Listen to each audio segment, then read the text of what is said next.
अंबरनाथ नगर परिषदेवरती शिवसेनेचा भगवा जो आहे आज फडकलेला आहे। लोकांनी मॅन्डेट जे आहे हे शिवसेनेलाच दिलं होतं। 59 पैकी 27 अधिक 1 28 असे नगरसेवक जे आहे हे शिवसेनेचे निवडून दिले होते। मला वाटतं 50% पेक्षा जास्त मेजॉरिटी जी आहे ही शिवसेनेला दिलं होतं। त्याचबरोबर जर नगरसेवकांचं मत जर मोजली तर जे नगराध्यक्ष झालेत त्याच्यापेक्षा 10,000 मतं जी आहे शिवसेनेला जास्त पडले। तर लोकांच्या मनामध्ये शिवसेनाच होती, शिवसेनेलाच मॅन्डेट दिलं होतं।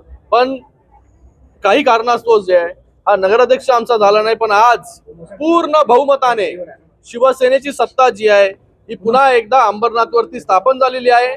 उपनगराध्यक्ष जे आहे हे शिवसेना महायुतीचे सदा मामा या ठिकाणी जे आहे निवडून आलेले आहेत। मी त्यांचं खूप खूप अभिनंदन करतो। सगळ्या नगरसेवकांचं सगळ्यांचं खूप खूप या ठिकाणी अभिनंदन, त्यांना खूप खूप शुभेच्छा।